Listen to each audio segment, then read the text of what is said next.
حضرت امام حسین تشریف لائے، بچوں سمیت آئے۔ حور بن یزید ایک شخص تھا، حور بن یزید نام یاد رکھنا۔ حور بن یزید ایک مختصر سا لشکر لے کے اس نے امام حسین کو ایک جگہ پہ روکا، پھر دوسری جگہ پہ روکا، پھر لا کر تیسری جگہ پہ روکا۔ تو امام حسین نے فرمایا جگہ کون سی ہے؟ کہا حضور کرب و بلا۔ فرمایا بس یہی خیمے لگا دو، یہی۔ حضرت سیدہ زینب نے پوچھا امام حسین سے کہ سارے زمانے نے روکا ہے، ٹھیک ہے آپ حق پہ ہیں، یہ بھی سب نے کہا آپ حق پہ ہیں، پر روکا بھی سب نے، آپ روکے کیوں نہیں؟ تو ابن کثیر اور ابن اسیر لکھتے ہیں کہ امام حسین رو پڑے، کہنے لگے بہن میں رک جاتا، پر میں نے رات کو نانا مصطفیٰ کو خواب میں دیکھا ہے۔ تو حضور نے فرمایا حسین اگر آج یہ رواج پڑ گیا نا یزید جیسے لوگوں کا، تو قیامت تک پڑا رہے گا۔ پھر لوگ کہیں گے کوئی نکلا نہیں تھا تو ہمیں بھی نکلنا، پھر لوگ ظالموں کے سامنے گردنیں جھکانے کے عادی ہو جائے۔ میں کہتا رہتا ہوں، کہہ رہا ہوں، کربلا کی جنگ کفر اسلام کی جنگ نہیں، کفر اسلام کی جنگ نہیں کربلا کی، کیونکہ یزید تو بڑا پکا نمازی تھا، خطبہ دیتا تھا وہ تو۔ جب امام حسین رضی اللہ تعالیٰ عنہ نے کربلا کے میدان میں جمعے کا دن تھا تو یزید کے سامنے کو بات کرنی شروع کی، عمر بن سعد کے سامنے، تو عمر بن سعد کہنے لگا حسین زیادہ باتیں نہ کر، ہمارا جمعہ لیٹ ہو رہا ہے، جنگ کے لیے تیار ہو، فٹافٹ آ۔ اہل بیت نبوت کو قتل کریں گے اور قتل کے بعد پھر نماز پڑھیں گے اور پھر کہیں گے اللہم صلی علی محمد وعلی آل محمد، اسی نماز میں پھر درود بھی پڑھیں گے۔ یہ کیسا مرتبہ ہے، کیسا انداز ہے، دوستی قاتل سے بھی مقتول سے یارانہ۔ حور بن یزید امام حسین سے کہنے لگا مجھے حکم ہے آپ کو روکنے کا، آپ آگے نہیں جا سکتے۔ امام صاحب نے فرمایا وجہ؟ زمین اللہ کی ہے۔ اس نے کہا آپ بیعت نہیں کر رہے، یزید کی حالات آپ کے حق میں درست نہیں ہیں، آپ نہیں جائیں گے۔ امام روک گئے۔ ظہر کی نماز کا وقت ہوا تو حضرت علی اکبر امام حسین کے بڑے صاحبزادے، انہوں نے اذان ظہر پڑھی تو حور بن یزید کے لشکر نے امام حسین کے پیچھے نماز ادا کی۔ کہا بھئی تم مقابلے میں آئے ہو، نماز پیچھے پڑھتے ہو؟ کہا حضور مقابلہ تو تلواروں سے کر رہے ہیں، پر ہمارا دل تو مانتا ہے نا کہ مصطفیٰ کا نواسہ بڑی شان والا ہے۔ حور بن یزید نے 3 نمازیں لشکر سمیت امام حسین کے پیچھے پڑھی ہیں، 3 نمازیں، ظہر اثر اور مغرب۔ پھر امام حسین کے سامنے شرائط پیش کی کہ آپ کو یہاں گھیر لیا گیا ہے، یہاں آپ بیعت کریں گے یا آپ جنگ کریں گے، 2 ہی باتیں۔ امام حسین نے فرمایا نہیں بھائی بیعت تو میں نہیں کرتا، اس کے علاوہ تم جو کہتے ہو میں کرنے کو تیار ہوں۔ اس نے خط لکھا، عبید اللہ ابن زیاد کو ایک بندہ دوڑایا پیچھے، کوفے چند میل پہ کوفہ تھا، کہا وہ نہیں مان رہے، کیا کرنا؟ تو حسین ابن علی ہے، میں زیادہ دیر انہیں روک بھی نہیں سکتا۔ انہوں نے پیغام دیا حور بن یزید کو کہ کرنا کچھ بھی نہیں، ان کا پانی بند کر دو، بلیک میل کرو، کھانا پانی نہیں ملے گا، چھوٹے چھوٹے بچے ہیں، خود ہی مان جائیں گے۔ حضرت امام علی مقام کے بارے میں حور کے پاس جب یہ پیغام آیا تو حور کہنے لگا میری طبیعت نہیں مانتی حسین پر پانی بند کرو، دل نہیں مانتا۔ جب یہ لفظ کہے نا دوبارہ تو پھر عبید اللہ ابن زیاد نے عمر بن سعد کو 10,000 آدمی دے کے بھیجا، کہا حور بن یزید لچک دکھا رہا ہے حسین کے آنکھ میں۔ ایک رے کا علاقہ تھا، بڑی وہاں فصل ہوتی تھی، لوگ کوشش کرتے تھے وہاں کا گورنر بننے کی، کوشش کرتے تھے۔ تو عبید اللہ ابن زیاد کہنے لگا تمہیں رے کی گورنری ملے گی، سب سے سرسبز و شاداب علاقہ، تمہیں وہاں کا گورنر بنایا جائے گا اگر حسین کے خلاف لڑو گے۔ یہ اتنی زبردست ہوتی ہیں گورنریاں کہ گورنریوں کے لیے لوگ نسل رسول کے خلاف بھی نکل آتے ہیں، یہ اتنی تگڑی ہوتی ہیں، اتنی جلدی وفاداریاں بدلتی ہیں۔ امام حسین کو روک لیا گیا، عمر بن سعد نے روک لیا۔ 1 محرم کو امام آئے، 7 محرم تا روکا گیا، 7 محرم کو پانی بند کر دیا۔ جانور پانی پیتے تھے، گھوڑے پیتے تھے، کتے پیتے تھے، لیکن مصطفیٰ کے گھرانے کو پانی پینے کی اجازت 3 دن تک پانی بند رہا۔ 9 محرم کو عمر بن سعد نے اور لوگ بلائے۔ شمر ایک بڑا سخت آدمی تھا، سنگ دل بدبخت، جس نے حضرت علی اصغر کے گلے پر تیر مارا تھا، وہ اور لشکر لے کے آیا۔ رات کو کہنے لگا امام حسین رضی اللہ تعالیٰ عنہ سے کہ بس بڑا ہو گیا، یہ 9-10 محرم کی درمیانی رات، یہاں آپ جنگ کریں گے یا آپ بیعت کریں گے، 2 ہی باتیں۔ امام حسین اندر گئے، سیدہ زینب سے مشورہ کیا، باہر آئے، فرمایا بات وہی ہے جو پہلے دن والی ہے۔ وہ بھائی بچے ساتھ ہو، सहरा का इलाका हो, तपती हुई रेत हो, इतने कठिन और सख्त हालात, चारों जानब मौत ही मौत, दूर दूर तक अपनों का नामो निशान कोई नहीं, और अकेले फैसला करने वाले इमाम हुसैन, बाकी सारे बच्चे हैं या औरतें, सारे बड़े अकेले। इमाम हुसैन रज़ी अल्लाह ताला अन्हु ने फरमाया, भाई बैत तो मैं नहीं करता, बाकी जो तुम्हारा प्रोग्राम है। शिमर और इब्ने साद कहने लगे फिर जंग के लिए तैयार हो जाए। क्या अंदाज है इमाम हुसैन का। फरमाने लगे कल जंग करूंगा, मुझे पता तो है जंग का नतीजा क्या निकलना है, एक रात मुझे दे दो ताकि मैं खुल के अपने रब की इबादत तो कर लूं। हुसैन ने जाना है, मुझे पता है कल रिजल्ट 72 और 22,000 का क्या, एक रात मुझे दो, मैं मालिक से राज न्याज तो करूं। मैं गोया उससे पूछूं तो सही कि मालिक मेरे वालिद भी शहीद हैं, भाई भी शहीद हैं, नाना को भी दुखों में देखा है, तो अब मेरी बारी है, तो मालिक मैं हाजिर हूं, मुझे मौका तो दो। इसलिए कि मेरे नाना ने बदर में भी सारी रात इबादत की थी, सुबह मुझे मौका दो। और दुनिया का उसूल है जब कोई मौका मांगता है तो दिया जाता है। ये दोनों कहने लगे कोई मौका नहीं। और बिन यजीद पीछे से बोला, कहने लगा नहीं, बदतमीजी ना करो, हुसैन को मौका दो, तुम्हें देना पड़ेगा। मौका दिया। और बिन यजीद ने फिर मिन्नत की, कहा हुजूर आप मेहरबानी करें मान जाएं। फरमाया मानने वाला खाता कोई नहीं। फरमाया मानने वाला खाता, बोलिए मानने वाला खाता। ये बड़ा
कुछ लोगों को एक बार में गलत ऐसे तमाशा बना दिया। मजलूम थे वो तो रो रहे थे, हर मुकर्रर ये कह रहा है कि वो तो बार बार कह रहा पानी मिल जाए, पानी आ जाए, तरस गए। खुदा का खौफ करो, ये दलेर लोग थे, इनकी बातें आज भी पढ़ के दलेरी पैदा होती है, दलेरी पैदा होती है, दलेरी। सुनाओ किस्सा खैबर को, तमामी अपने बच्चों को अली की दास्तां सुन के दिलों से डर निकलता है। अली की दास्तां सुन के दिलों से ये जो बच्चे डर रहे हैं ना, वो चिमगादड़ आ गई, काकरोच आ गया, ये खौफ निकल जाएगा अगर हजरत कासिम बिन हसन की बात सुने। दर्जनों लोग आपने कत्ल किए। एक दफा आए, कहा चाचा यजीद का लश्कर तो बड़ा बुज़दिल है, अगर चंद कतरे पानी मेरे हलक से गुजरे तो मैं सारे काट के ले आऊंगा आपके पास, चंद कतरे। लेकिन थोड़ी देर गुजरी, अमर बिन साद कहने लगा अकेले अकेले जाओगे तो अली का पोता है, ये सबको मार देगा, इकट्ठे जाओ। चारों जानब से तीर बरसे, एक तीर लगा आगे गर्दन के पीछे, बस जनाबे सैयदना कासिम बिन हसन घोड़े से नीचे गिरे। तो जनाबे ज़ैनब हौसला करके आंसू समेट के कहने लगी मैं देख रही हूँ पर्दे के पीछे से हुसैन मेरे भाई का बेटा गिर गया है, जा उसे उठा के ला। हजरत इमाम हुसैन उनको उठा के लाए, तो इमाम हुसैन ने सीने से लगाया हुआ था तो उनके पैर, उनका कद लगता था इमाम हुसैन से ज्यादा है। उठा के लाया, लिटा दिया गया। इमाम हुसैन के अपने बड़े बेटे मैदान में निकलने को अली अकबर नाम है। जब जिन लोगों ने हुजूर को नहीं देखा था, वो जब कहते ना हमने नबी पाक का दीदार नहीं किया तो बताओ किस तरह के थे, तो बताया जाता था कि जनाब अली अकबर का दीदार करो, हम शबीह मुस्तफ़ा। और जब वो गलियों में निकलते थे तो औरतें छतों पे चढ़ जाती थी। जनाब अली अकबर रदी अल्लाह ताला अन्हु तलवार लेके मैदान में निकले, जवान बेटे देने बड़े मुश्किल। ओ यारो रट्टा क्या है ये तो बताओ, कि जालिम आदमी हुक्मरान है यार, ये रट्टा है, एक जालिम का रास्ता रोकना है, इस रट्टे के लिए हम शबीह मुस्तफ़ा जनाब सैयदना इमाम अली अकबर मैदान में निकले, बड़े लोग मारे, बड़े। फिर एक तीर उनके भी गले में लगा, और जब वो गिरे ना जमीन पे तो हजरत इमाम हुसैन दौड़ के आए, दौड़ के, और जब तशरीफ लाए तो उनके गले से तीर खींचा। एक जुमला लिखा है साहिब तबरी ने, उसने हद कर दी। कहने लगे तीर खींचा तो इमाम हुसैन की आंखों में आंसू आए। कहने लगे काश जनाब इब्राहिम आज मेरे सामने होते तो मैं उन्हें कहता कि आपने तो बेटा ज़िबा करते वक्त आंखों पे पट्टी बांधी थी, देखो मैं खुली आंखों से बच्चे ज़िबा कर रहा हूं, खुली आंखों। काश जनाब इब्राहिम खलील होते तो उन्हें कहता। जनाब अली अकबर भी शहीद हुए। हजरत अली असगर को तो अचानक उठाया था इमाम हुसैन, बाहर निकले तो गर्दन पे तीर लगा तो 6 महीने का बच्चा वो भी शहीद हुआ। खून उछाला आसमान की तरफ तो का मौला देख ले, मैंने 6 महीने वाला भी नहीं बचाया, वो भी दे दिया है। फिर हजरत अब्बास को बेटियों ने कहा कि अब ना, कुछ कहते हैं पहले शहीद हुए, कुछ ने लिखा बाद में, अब हमसे पानी के बगैर नहीं रहा जाता। तो जनाब अब्बास पानी का मशकीज़ा लेकर निकले, बाहर निकले, एक हाथ कटा, दूसरे में मशकीज़ा वो भी कटा। देख लो मैं पस मंजर पे हूं अभी तक, मैं बता रहा हूं कि जिहाद किसके खिलाफ था, जालिम हुक्मरान के खिलाफ, जालिम काफिर के खिलाफ नहीं, मुशरिक के खिलाफ नहीं। हजरत इमाम हुसैन रज़ी अल्लाह ताला अन्हु ने हर जगह एक ही बात की कि यजीद शराबी है तो बच्चे कटवा दूंगा, शराबी को वोट। ये एक नहीं, हर किताब में यही लिखा, हर किताब, और हर मसलक की किताब। यजीद चूंकि मुजरे देखता है, रंडियों का नाच देखता है, बच्चे कटवा दूंगा, उसके हाथ में हाथ। इमाम हुसैन ने फरमाया चूंकि अल्लाह की हदों को तोड़ता है, हुकूकुल्लाह पामाल करता है, हुदूदुल्लाह, बच्चे कटवा दूंगा लेकिन उसके हाथ में हाथ। सारा दिन खुद मुजरा देखना और 10 मुहर्रम को 2 देगे पका के हुसैनी बन जाना, सारा साल खुद गंदमंद करना, शराबियों के साथ रहना, और 10 मुहर्रम को 2 आंसू बहा के याद रखना। मैं हमेशा कहता हूँ, फिर कह रहा हूँ, जिसके मोबाइल में गंदे गाने हैं, गंद देखता है, शराबी कबाबी का सपोर्टर है, वोटर है, या मुजरे देखता है, आता जाता है, वो याद रखे कयामत में इमाम हुसैन का हाथ होगा, उसका गिरेबान होगा। हमसे न रकम होंगे कसीदे यजीद के, हम लोग तो हुसैन के सीरत निगार। हजरत अब्बास का बाजू कटा, फिर पानी तो भर लिया था, ला ना सके, फिर गर्दन कटी तो शहीद हुए। बच्चों की भी शहादत हुई, पर जब उनका लाशा उठाया तो इमाम हुसैन कहने लगे मौला अब ना हुसैन की कमर कमजोर हो गई है, अब कमजोर। और भाई एक मैयत हो जाए तो 4-5 दिन तो पूरी आंखें नहीं खुलती, कैसा जर्री खानदान है। थोड़ी देर गुजरी तो इमाम अली मकाम ने पटका बांधा, सर पे दस्तार बांधी, मौला अली की तलवार पकड़ी, नबी पाक का इमामा बांधा और घोड़े पे सवार हुए तो कहने लगे ज़ैनब घर तेरे हवाले और मैं अल्लाह के हवाले, घर तेरे हवाले और मैं। और फिर इमाम हुसैन निकले, इमाम अली मकाम निकले। रावी कहते हैं कि ये जलवा पहले भी बड़े सोने थे, पर आज जो रंग देखा वो कभी नहीं देखा। क्या अंदाज था, जिधर जाते नारा लगाते तो हाथ हो जाते। इतने लोग इमाम हुसैन ने काटे, इतने काटे, फिर वापस पलट के आए और कहने लगे ज़ैनब जरा पर्दे के पीछे से देख तो सही मेरी बहन, इन बुज़दिलों को जुर्रत ही नहीं हो रही हुसैन के मुकाबले में आने। एक दूसरे को धक्का देते, तू जा तू जा, फिर इकट्ठे वार हुए। ये कौन है कटा हुआ, लिबास है फटा हुआ, ये बिल यकीन हुसैन है, नबी का नूर ऐन है। फिर चारों जानिब से तीर बरसे तो इमाम अली मकाम क्योंकि नमाज का वक्त हो गया था, उतरे घोड़े से, खून बह रहा था, गर्म तरीन रेत से तयम्मुम किया, सर सजदे में रखा और जब शिमर आपकी गर्दन काटने लगा तो कहने लगे ठहर जा जरा रब से एक बात कर लेने दे। और फिर बोले इमाम हुसैन, कहने लगे मालिक तू अब बता के हुसैन से राजी है कि नाराज है, तू बता। तो फिर एक आवाज आई, या अय्यतुहन नफ्स मुतमइन्ना इरजिई इला रब्बिकी रादियतम मर्दिया। फरमाया नफ्स मुतमइन्ना वापस आ जा, तू अल्लाह से राजी है, अल्लाह तुझसे राजी। इमाम हुसैन वहां शहीद हो गए। अब ये काफिला इमाम हुसैन का सर काट, जरा देखना गौर करना, सर काट के नेज़े पे रखा है, जिस्म करबला में पड़ा है। औरतों को घोड़ों पे बिठा के ले जाया गया यजीद के दरबार में। यजीद पहले उबैदुल्लाह इब्ने ज़ियाद ने बदतमीजी की, फिर यजीद ने की। सऊदी अरब का एक मौलवी बोल रहा था, सऊदी अरब का, उनसे भी बड़ा इश्क है, जिसने तकरीर सुननी हो मेरे पास है। हमें लोग मशवरे देते हैं कि जो यजीद को अच्छा कहे और हुसैन को बागी कहे उसको हम इमाम मान लें। उस बेशरम बेहया को जो नबी पाक के घराने के बारे में बके उसे इमाम। सऊदी अरब में मस्जिद नबी में दर्स देने वाला जिसने तकरीर सुननी हो मेरे पास है। वो कहता है यजीद तो बड़ा अच्छा आदमी था, उसने तो बड़ी खिदमत की। तो मैंने उसे कहा रिश्तेदारी कर लिया यजीद के साथ, करीब हो जा। शर्म नहीं आती? आज भी नबी पाक का दिल दुखाते हो, हया नहीं आती, ख्याल नहीं आता। और लोग घर में बैठ के बातें करते हैं, कहते हैं जी जो बैतुल्लाह में हो वो भी बुरा हो सकता है। बैतुल्लाह में तो 360 बुत भी थे, वो अच्छे थे। मदीने में तो 360 मुनाफिक भी रहे, पूरी सूरह मुनाफिकून नाज़िल हुई, वो अच्छे थे। अजीब तमाशा बना दिया लोगों ने मजहब का। कहता है यजीद ने तो बड़ी खैर, वो तो उबैदुल्लाह इब्ने ज़ियाद ने कत्ल किया। बेशर्मो, अगर उबैदुल्लाह इब्ने ज़ियाद ने भी कत्ल किया था तो हुकूमत किसकी थी? तो फिर यजीद ने उबैदुल्लाह इब्ने ज़ियाद को सजा क्यों नहीं दी, बल्कि एक जगह 2 गवर्नरियां दी उसको? ये हाल किया। बल्कि सुनो कि यजीद छड़ियां मार रहा था, छड़ियां।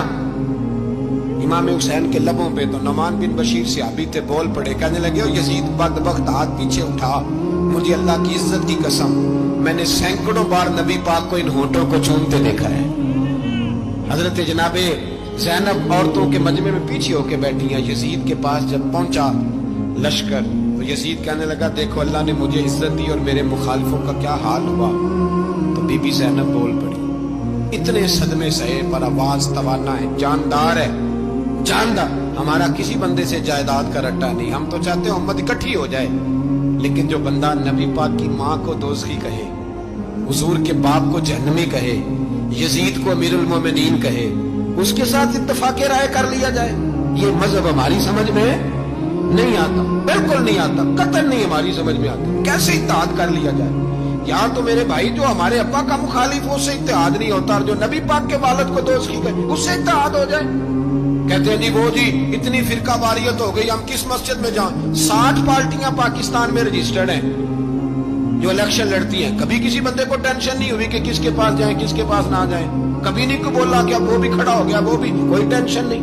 मजहब की बारी टेंशन हो जाती है, इतना बड़ा मजहब होता है भाई, गलत बंदे भी आ ही जाते हैं बीच में, थोड़ा पहचान के चलना पड़ता है सही कौन है और गलत। और यही तो हमें इमाम हुसैन ने बताया है کہ مذہب کے اندر ہی تم نے شناخت کرنی ہے کہ بندہ ٹھیک کون ہے اور بندہ غلط. یہی تو کربلا ہے, یہی تو امام حسین نے بتایا. کفر اسلام نہیں, حق اور باطل. تو سمجھیے گا.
درس یہ ہے, درس یہ ہے, پیغام یہ ہے, پیغام یہ ہے. یاد رکھو, موت تیزی سے آ رہی ہے.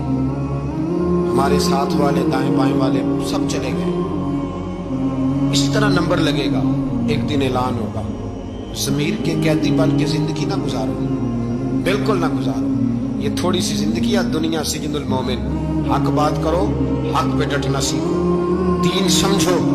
خبردار, رسول پاک صلی اللہ علیہ وسلم کے دین میں ظالم, جابر, فاسق, فاجر کی کوئی گنجائش قطر نہیں ہے. اپنے آپ کو سمیٹو, اپنے آپ کو سنبھالو, دین میں اپنا کردار ادا کرنے کی کوشش کرو. دین طلب کرتا ہے ہم سے کہ ہم نے دین کو کیا دیا ہے.